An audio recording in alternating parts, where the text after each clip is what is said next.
21st episode start इंतहाई romantic and बहुत tragic. Episode शुरू होते ही सिंधी जुबान की मिठास कानों में रस खोलती है।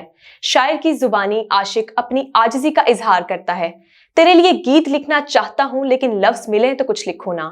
फजल बख्श की आंखें शिब्रा से ये कहती हैं और शिब्रा की मुस्कुराहट खामोशी से पैगाम देती है कि तुम कुछ ना कहो, फिर भी मेरे दिल तक तुम्हारे दिल की आवाज साफ पहुंचती है। शिब्रा हकीकत में उस वक्त फजल बख्श के सामने नहीं, लेकिन शाहमीर का तो बकोले अनजान वो हाल है कि जिधर देखूं तेरी तस्वीर नजर आती है। इतने में असली फजल बख्श के आने से शाहमीर अपने इमेजिनेशन से बाहर आता है और असली फजल बख्श से प्यार भरी डांट खाता है। शाहमीर का दोस्त घबरा कर ओरिजिनल फजल बख्श से पूछता है, तुम जानते भी हो ये कौन है? यहाँ ड्रामा के हर व्यूअर में ये बेचैनी फिर उभरती है कि वो दिन कब आएगा जब सबको नकली फजल बख्श की असलियत मालूम हो जाएगी और अपने सामने शाहमीर सिकंदर को देखने के बाद सबके चेहरों का हाल क्या होगा। अली गुल मलाह, सुलेमान साहिब, उनकी बीवी और खास तौर पर शिब्रा के तासुरात क्या होंगे, वो एक्सप्रेशंस और रिएक्शंस देखने के सभी शिद्दत से मुंतजिर हैं। लेकिन उस ड्रॉप सीन में अभी कुछ देर है। अभी तो सीन में असली फजल बख्श फिर शाहमीर के दोस्त की बात को हंसकर हवा में उड़ा जाता है कि वो एक जूनियर आर्टिस्ट को क्या समझता है, जबकि वो तो खुद बिलाल अब्बास जैसे बड़े आर्टिस्ट के साथ उठता बैठता है। ड्रामा स्क्रिप्ट की ये लाइन बताती है कि ड्रामा राइटर और ड्रामा हीरो में बहुत अच्छे टर्म्स हैं, तभी तो राइटर ने हीरो को यूं प्रमोट किया है। या फिर ये भी हो सकता है कि ये लाइंस टैलेंटेड अली गुल मलाह ने खुद ही सीन में ऐड करवाई हो और बिलाल अब्बास की डाउन टू अर्थ नेचर को खुलकर खराजे तहसीन पेश किया हो। और ये भी पॉसिबल है कि अली ने कभी सेट पर बिलाल से पूछा हो, सर मैं कैसी एक्टिंग करता हूँ, और बिलाल अब्बास ने खूब तारीफ करने के बाद जरा ये कह दिया हो, बस कहीं कहीं आप कुछ ओवर एक्टिंग कर जाते हो, तो उसका बदला भी अली गुल मलाह ने ले लिया। मुझे कहता है ओवर एक्टिंग, टाइट कर। ये सीन फनी अंदाज में खत्म हो जाता है। अगले सीन में लेकिन टेंशन का माहौल होता है। हीरो परेशान नजर आता है। शाहमीर अपने हकीकी रूप में मौजूद है और इस सीन में महरीन छाई पड़ी है। एक लाइन भी बहुत इंटरेस्टिंग है कि पॉलिटिशियंस हमेशा ब्लैकमेलिंग ही की जुबान समझते हैं। देखा जाए तो ये सिर्फ सियासतदानों का रवैया नहीं, बल्कि कोई भी ताकतवर सिर्फ उसी वक्त धीमा पड़ता है जब वो खुद को किसी जाविया से वल्नरेबल फील करता है। ट्रूली स्पीकिंग, ये तो हर इंसान का रवैया है। एनी हाउ, महरीन उस वक्त शाहमीर का सीक्रेट रिवील करने से रुक जाती है और शाहमीर को इतनी मोहलत देती है कि वो सुकैना को सुकून से रुखसत कर ले।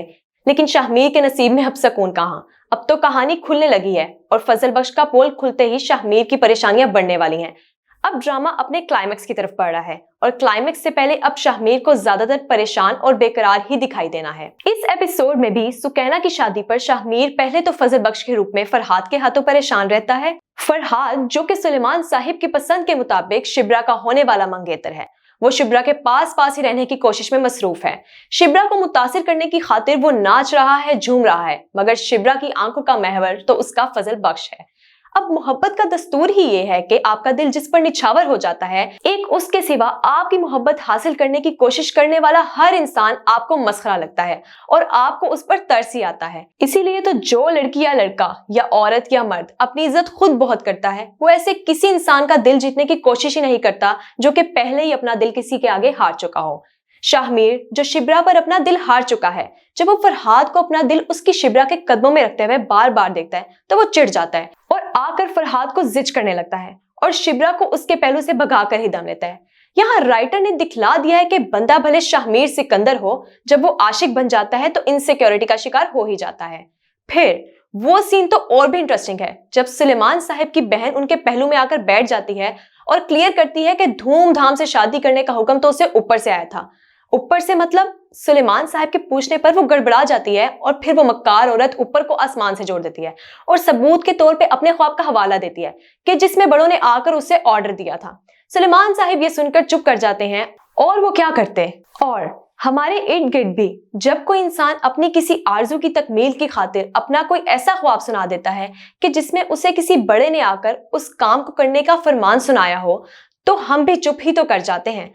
दरअसल अपने ख्वाबों की कहानी सुनाकर अपनी ख्वाहिशों को पूरा करने की ये टेक्निक हम इंसान हर जगह अपनाते हैं और ऐसा हम हजारों सालों से करते आ रहे हैं। इसमें हमारे झूठ के पकड़े जाने का कोई चांस ही नहीं होता कि अपने ख्वाबों के वाहिद गवाह सिर्फ हम खुद होते हैं, कोई दूसरा हमारे ख्वाब नहीं देख सकता। लेकिन इस एपिसोड में सुलेमान साहिब फजल बख्श को शिब्रा के साथ जल्द ही देख लेते हैं और बुरी तरह बिगड़ जाते हैं। फजल बख्श उन्हें समझाने की बहुत कोशिश करता है, पर वो उसकी कोई बात सुनने पर तैयार नहीं होते। ये सीन ह्यूमन नेचर की कॉम्प्लेक्सिटी पर भी कुछ रोशनी डालता है। सुलेमान साहिब यूं तो इंसान को अमारत गुर्बत के तराजू से तोलने के बिल्कुल कायल नहीं, लेकिन बात जब उनकी प्यारी बेटी की आती है तो एक बाप के तौर पर उन्हें फौरन याद आ जाता है कि एक गरीब क्लर्क उनकी लायक फाइक बेटी के लायक हरगिज नहीं, और वो अपने मिजाज के बिल्कुल बरक्स फजल बख्श को उसकी हैसियत और औकात का ताना जोर से देते हैं।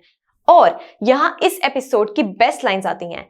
फजल बख्श में शाहमीर जागता है और वो एक एतमाद से कहता है कि वो आज भी सिर्फ तौलियों की 2 फैक्ट्रीज के मालिक फरहाद से कहीं बेहतर है। फजल बख्श का एतमाद देखकर और उसकी ये बात सुनकर सुलेमान साहिब हैरान होते हैं, तो फजल बख्श अपने शाहमीर को झट से सुला देता है और फिर बात बनाता है कि इखलास और फकीरी की राह पर वो फरहाद से बहुत आगे है। वो अपने और अपने मौला से अपने स्पेशल कनेक्शन का रेफरेंस भी दे जाता है। ये सुनकर सुलेमान साहिब जरा धीमे पड़ जाते हैं और कुछ डर भी जाते हैं कि खुद उन्हें फजल बख्श के मुलाई यानी रूहानी शख्सियत होने का यकीन तो है, मगर मामला उनकी बेटी का है। वो खड़े खड़े फजल बख्श को अपने घर से निकाल देते हैं। सुलेमान साहिब की बीवी और फजल बख्श की मुंह बोली मां इस पर बहुत उदास दिखाई देती हैं। आखिरी सीन में शाहमीर साहिल समुंदर पर यही सोचता नजर आता है कि अब शिब्रा को सच बताने का वक्त आ चुका है। ये सुनकर शिब्रा का चौंकना और पूछना, तुम हो कौन? फिर शिब्रा का फजल बख्श की हकीकत जानकर वो लॉन्ग अवेटेड रिएक्शन तो नेक्स्ट एपिसोड में ही दिखाई देने वाला है। अब आगे क्या हो सकता है? फिर ये भी हो सकता है कि शिब्रा खुद ही अपने बाप से कह दे कि वो भोले भाले फजल बख्श से मोहब्बत करती है। सुलेमान साहिब ये सुनकर शिब्रा पर भी गुस्सा करेंगे और फजल बख्श को मासूम की बजाय मक्कार कहेंगे, जिसने उनके भरोसे को तोड़ा है। वो शिब्रा को फजल बख्श को आइंदा देखने बल्कि उसका नाम लेने से भी मना कर देंगे, मगर मोहब्बत की मारी शिब्रा फजल बख्श से मिलने चली जाएगी। या फिर हो सकता है कि वो अपने बाप से अभी कुछ ना कहे और खामोशी से फजल बख्श से मिलने चली जाए। कुछ हो जाए, मगर शिब्रा अपने फजल बख्श से मिलने तो जरूर जाएगी। फजल बख्श उसको लेकर अपनी माँ जुबैदा सिकंदर की आखिरी आरामगाह पर जाएगा और फिर कब्र पर फूल डालते हुए शिब्रा को बता देगा कि वो शाहमीर सिकंदर है। शिब्रा ये सुनकर हक्का बक्का रह जाएगी और शायद शाहमीर की फिर ज्यादा बात सुने बगैर ही वहां से चली जाएगी। इश्क मुर्शिद का क्लाइमेक्स शुरू हो जाएगा, जिसमें सुकैना का किरदार बहुत अहमियत हासिल करने वाला है। सुकैना ही शिब्रा और सुलेमान साहिब को शाहमीर की कुर्बानियों और एहसानात के बारे में बताएगी। सफिया बेगम की सर्जरी का लाखों का बिल, ग्रीडी नरगिस को सुकैना की शादी के लिए 75 लाख रुपए देना, और सबसे बढ़कर रूलिंग क्लास के शाहमीर का महीनों एक जूनियर क्लर्क बनकर गरीबाना जिंदगी गुजारना, सिर्फ शिब्रा की खातिर और सिर्फ सुलेमान साहिब का दिल जीतने की गर्ज से। इन शॉर्ट, सुकैना अपनी माँ के साथ मिलकर शिब्रा और सुलेमान साहिब के दिल तो साफ कर देगी, लेकिन महरीन के दिल की सख्ती कैसे कम होगी और दाऊद अली खान की रजामंदी कैसे मिलेगी, ये देखने के लिए बाकी ड्रामा तो देखना ही पड़ेगा। और देखने वाले बहुत शौक से देखेंगे इश्क मुर्शिद का अंजाम, most probably the happy ending.